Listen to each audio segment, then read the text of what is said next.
마음을 시원하게 은혜로 적시시는 말씀에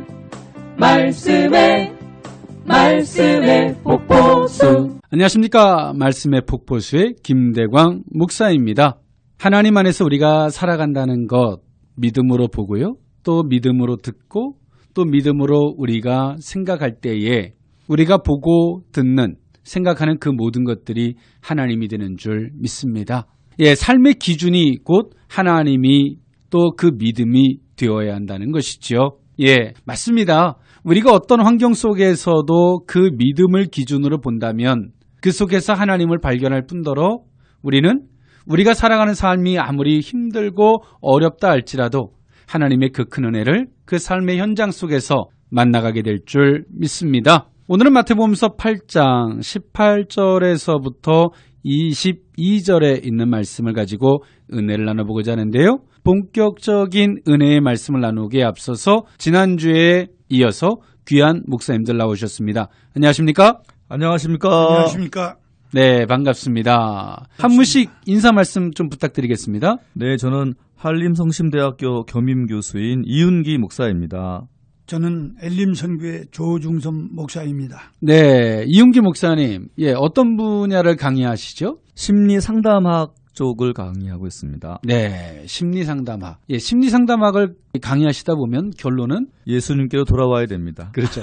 사람에게는 한계가 있고요. 네, 맞습니다. 또 약물적 치료를 해봤자 그것도 한계가 있고요. 네, 맞습니다. 또 뭐 어떤 우리가 뭐 풍선의 효과처럼 어디를 좋게 하면 또 어디에 또 데미지가 오잖아요. 네, 맞습니다. 근데 주님 안에서만이 온전하잖아요. 맞습니다. 예, 우리 조중섭 목사님. 네. 예, 엘림선교회 어떤 뭐 출판도 하고 다양한 일들을 하시는 거라고 말씀을 들었는데. 네, 그렇습니다. 네, 선교 현장에 있으시다 보면 목사님 어떤 기도의 제목이 들까요? 혼탁한 우리들의 마음과 이 나라 이 민족을 위해서 많이 기도합니다.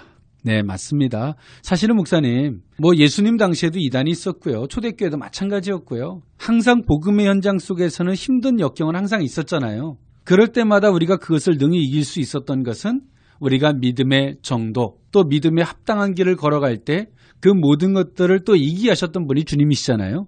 그렇습니다. 예, 때로는 우리가 저도 이제 선교 현장에 있으면서 많은 일을 해야 한다고 생각했었는데 나중에 성경을 보다 보니까 그게 아니더라고요. 우리의 길을 걸어가면 그 모든 것들을 이기게 하시는 주님. 예, 그 더도 말고 덜도 말고 그 정도의 길을 걸어가는 것이 우리의 선교의 현장의 삶이 아닐까 싶습니다. 아멘. 아멘. 예, 오늘 마태복음서 8장 18절에서부터 22절에 있는 말씀인데요. 우리 혹시 이윤기 목사님 성경 봉독 좀 부탁드려도 될까요? 네, 예수께서 무리가 자기를 에워싸는 것을 보시고 건너편으로 가기를 명하시니라.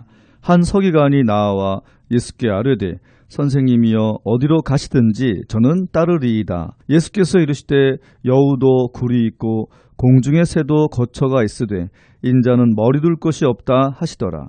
제자 중에 또 한 사람이 이르되 주여 내가 먼저 가서 내 아버지를 장사하게 허락하옵소서. 예수께서 이르시되 죽은 자들이 그들의 죽은 자들을 장사하게 하고 너는 나를 따르라 하시니라. 아멘. 아멘.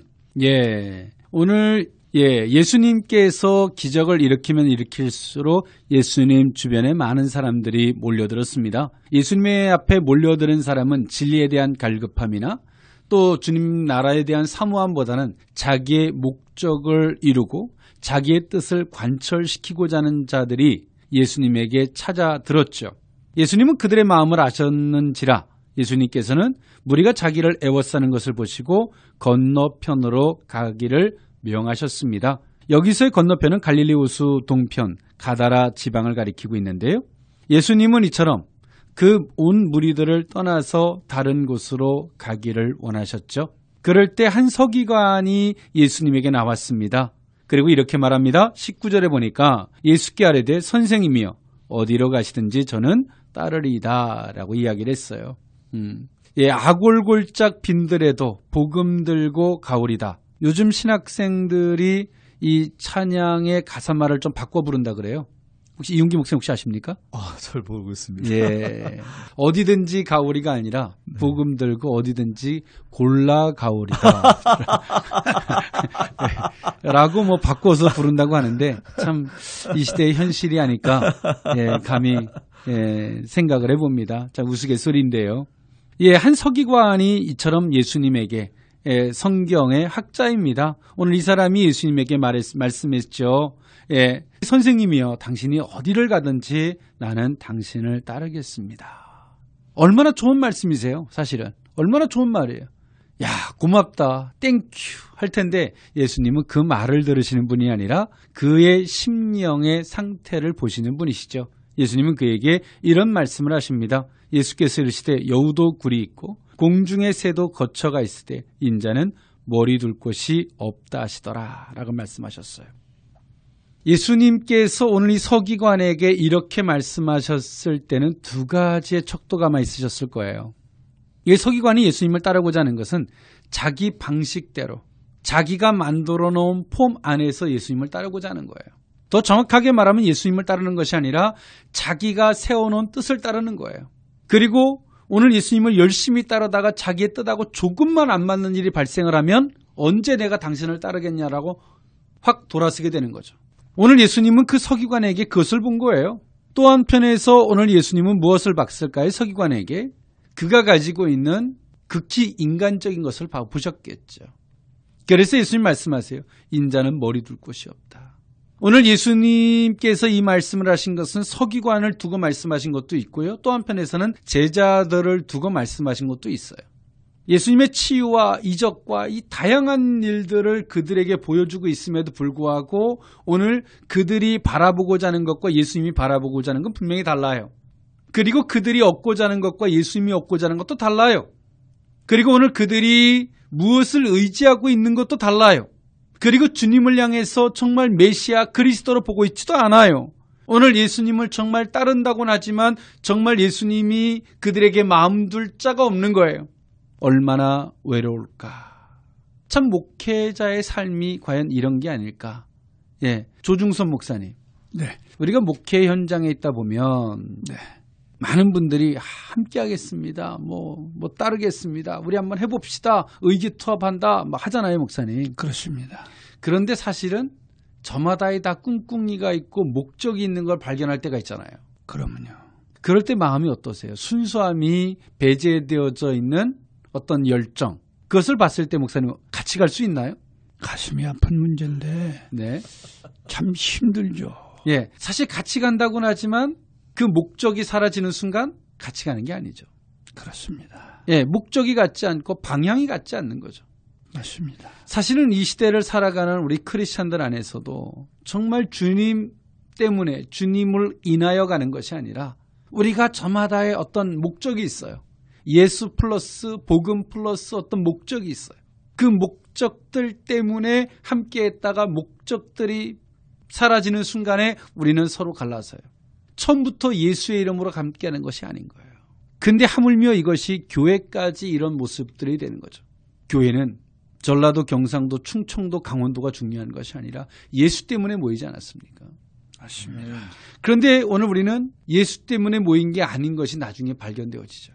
그 하나 때문에 헤어지고 하나 때문에 교회에 분열이 오고 참 이런 모습들을 볼 때마다 정말 우리가 예수 때문에 그 길을 걸어가고 있는가를 우리가 발견할 때가 있어요.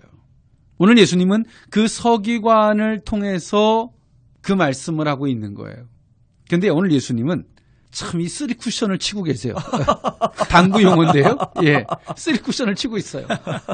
예수님은 그 서기관을 들어서 제자들을, 그 서기관을 들어서 당신을 따르는 무리들을, 당신에게 기적을 보고 많은 무리들이 애웠었어요.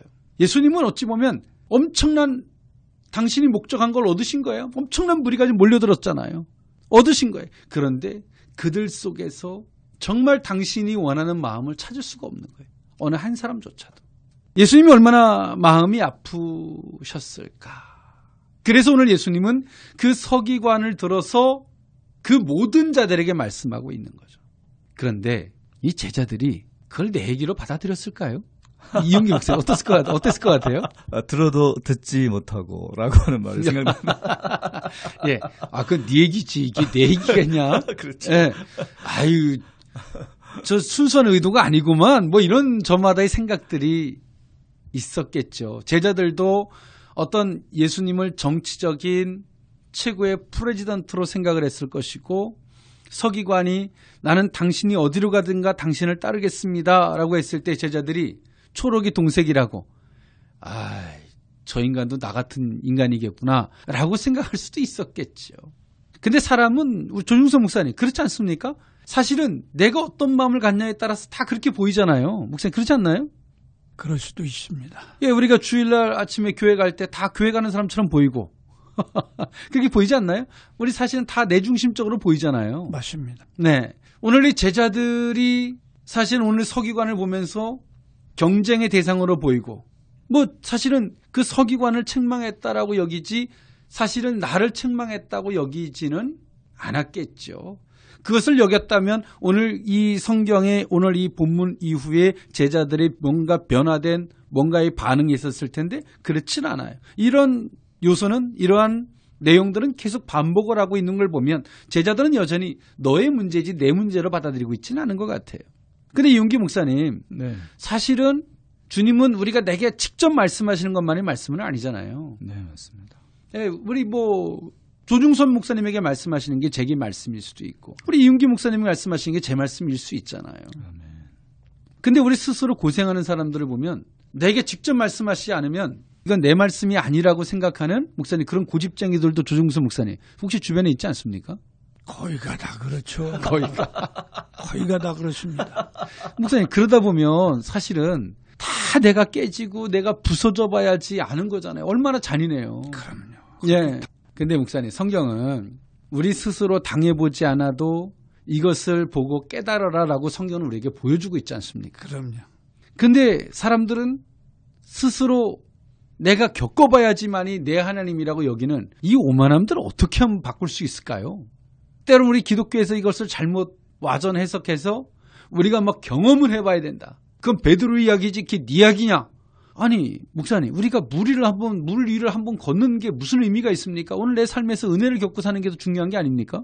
그건 맞습니다. 근데 우리가 막 경험주의를 몰고 가면 내가 물 위를 한번 내가 지금 받는 은혜보다 나를 보살펴 주는 것보다 다리가 한번 분질러졌다가 붙어지는 은혜를 경험해야지만이 이 경험이 막 소중한 것처럼 몰아가잖아요. 이용기 목사님 그렇지 않습니까? 네, 맞습니다.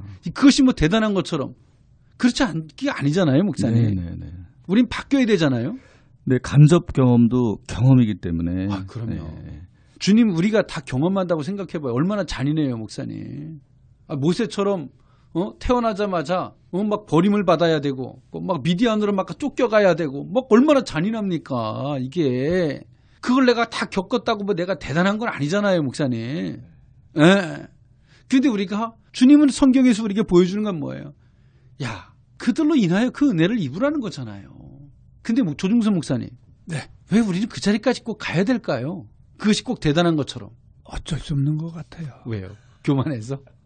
교만이라는 얘기보다도 예. 사람의 구조가 인간이 완악해서. 그런 게 있는 것 같아요. 맞아요. 사실은 인간이 완악해서 그렇죠, 사실은. 근데 또 그렇게 했던 사람들이 그것을 또 자랑 삼아 이야기를 하잖아요. 그 인간의 완악함이 문제지. 그러지 않습니까? 이게 사실 우리가 간증한다고 하는 간증들. 또 완악함의 끝자락 속에서 막 극단주의 속에서 만났던 하나님을 막 간증하듯. 사실은 우리는 그런 간증의 형태들은 사실은 옳지는 않아요. 또 많은 분들이 그런 자리를 몰아넣게 되는 것도 옳지는 않죠. 예, 오늘 주님은 말씀하고 있어요. 뭐냐면 인자는 머리 둘 곳이 없다. 여전히 예수님 앞에 많은 무리들이 몰려들고 예수님 앞에 많은 사람들이 와서 따르겠다 하지만 인자는 머리 둘 곳이 없어요. 저도 제가 신학교에서 강의를 합니다만 1년에 목회자들이 양성되는 것, 신학생들이 배출되는 신학생들이 상당합니다. 예, 정규 신학들도 마찬가지고 뭐 군수들까지 포함하면 상당해요. 근데 그 신학생들에게 물어보면 저마다의 소명이 있다 그래요. 주님이 나를 부르셨습니다.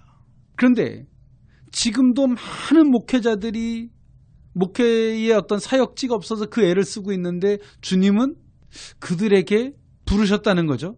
그러면 이용기 목사님 어떤 결론일까요? 주님이 부르셨든지 아니면 부르셨다고 착각하든지 둘 중에 하나입니다. 네. 아니면 하나가 더 있다면 불렀던 그들이 뭔가 딴짓을 하고 있는 거겠죠. 네. 그래서 정말 주님의 마음을 시원케 할 자를 지금도 찾으시는지도 몰라요. 저도 학생들을 가르치다가 이런 얘기를 들을 때마다 항상 세 번째의 모습을 제 자신을 스스로 체크할 때가 있어요. 그래. 저를 부르셨는데, 우리 모두를 부르셨는데, 우리로 부족해서, 우리로 말미암아 그 방향하고는 뭔가 어긋나서 또 다른 누군가를 찾는다면 얼마나 비참해요.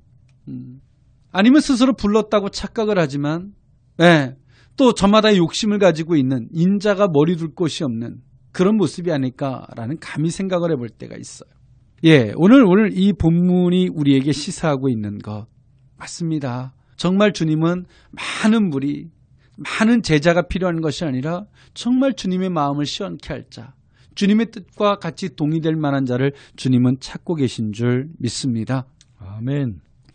그런 맥락 속에서 바로 뒤에 또 하나의 사건이 등장하죠.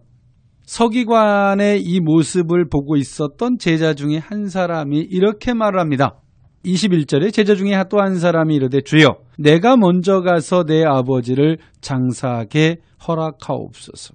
22절에 보니까 예수께서 이르시되 죽은 자들이 그들의 죽은 자들을 장사하게 하고 너는 나를 따르라 하시니라 라고 오늘 예수님이 말씀하셨어요.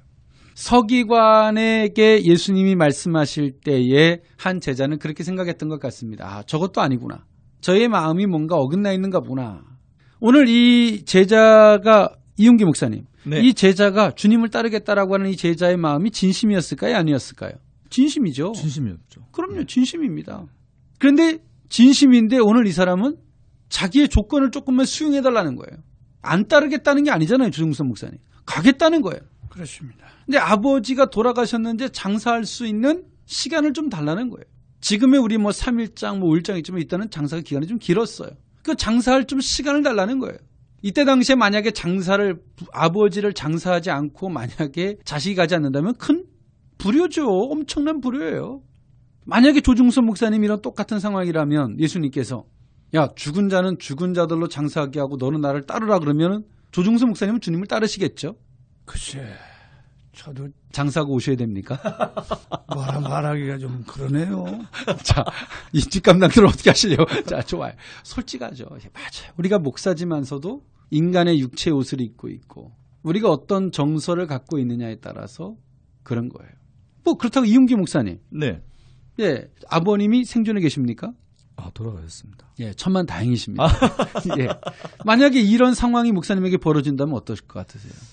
저도 인간의 도리를 다 하려고 아마 장사를 먼저 하고 좀 늦게 도착하더라도 뒤를 따라서 갈 것 같습니다. 우리 참 인지상정이겠죠. 제게 한번 이런 시험이 있었어요. 저희 아버님이 돌아가신 지가 좀 상당히 되셨는데 어떤 중요한 강의가 있었는데 오래전부터 약속이 돼 있었어요. 근데 그날 아버님이 소천하신 거예요. 근데 강의를 취소하려고 딱 전화 통화가 안 되더라고요. 근데 드는 마음이 어떤 마음이 딱 드냐면 돌아가신 분에게는 기회가 없다는 생각이 딱 들더라고요. 그래서 강의를 끝나고 갔어요. 친척들이 먼저 와 있더라고요. 유구무원이죠. 또 자식이니까 위로해주는 분들도 있지만 한편에서는 미친놈이라고 눈빛을 주는 분들도 계셨어요. 솔직하게. 근데 제 속에서는 분명히 있었죠. 돌아가신 분에게는 기회가 없다. 정말 우리가 이 세상을 살아가면서 돌아가신 분에게 집중하는 것인지 그건 어찌 보면 격식과 예의잖아요. 돌아가신 분에게는 우리는 더 이상 기회가 없어요. 그건 우리가 많은 사람들에게 비춰지는 예의와 정도의 문제이지. 근데 제 속에 주님께서 그때 당시에 말씀을 하셔서 강의를 정말 뜨겁게 했어요. 그 강의 끝자락에서 오늘은 제가 아버님이 소천하신 날입니다. 이 강의가 끝나면 저는 거기를 가야 합니다. 강의를 들었던 많은 분들이 다 울음바다가 됐어요. 그러나 제 속에 분명한 소신이 없었다면 저는 못했을 거예요. 오늘 예수님은 그 말씀을 하고 있는 거예요. 너희들이 집중해야, 내 제자가 된다면 너희들이 집중해야 할 대상이 누구인지, 산 자인지 죽은 자인지 주님은 우리에게 그것을 묻고 있는 거죠. 우리는 제자의 삶이 과연 어떤 것인지를 주님은 우리에게 요구하고 있어요. 그것은 우리의 인식론의 문제예요. 그리고 우리의 우선순위에 대한 분명한 문제일 거예요. 오늘 이용기 목사님, 이 세상을 살아가시면서 이용기 목사님 가장 우선순위가 무엇입니까? 제자로서의 우리 목사님이 길을 걸어가시니까. 네, 제자로서는 복음을 전파하는 삶이 우선순위라고 저는 생각하고 살고 있습니다. 네. 근데 삶의 현실 속에서 이제 끊임없이 부딪혀오는 것도 있잖아요, 목사님. 맞습니다. 함께 싸워가야 되잖아요. 네네네. 그것을 우리가 지켜간다는 거는. 네. 우리가 지켜간다는 것은 우리가 그냥 어떤 관념 속에서만이 중요한 게 아니라 그것을 지키기 위해서 우리의 삶에서 결단도 해야 되고 다짐도 해야 되고 때론 그것 때문에 내가 그 소신을 지켜나감 속에서 어떤 조소도 받아야 되고 핍박도 받아야 할 때가 있잖아요. 목사님 그것을 감내하십니까? 힘들지만 견디고 감내하며 나아가고 있습니다. 네. 우리 조중선 목사님. 네. 목사님이 지키고자 하는 그 소신이 있지 않습니까? 제자된 목회자로서의 하나님 앞에서의 우선순위. 소신? 예. 네, 저는 그걸 지켜가심에 있어서 여러 가지로 예.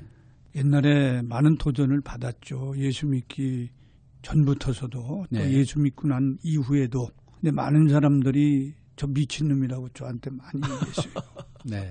근데 그것을 소신을 지켜가기 위해서는 우리가 그것을 싸워가야 되는 거잖아요, 목사님. 그럼요. 그래서 그렇게 욕을 해도 정말 예수를 믿으려면 저놈처럼 믿어라. 그런 얘기를 옛날입니까? 지금입니까? 얼마 안 됐죠. 지금도 그래야죠, 목사님.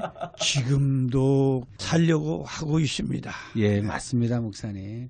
정말 이것은 우리가 지금 이 시대를 살아가는 기독교인들이 관념적으로 생각하지 정말 그것을 지키고자 피 흘리기까지 싸우는 모습이 상실되어져 있는 한국 기독교의 모습.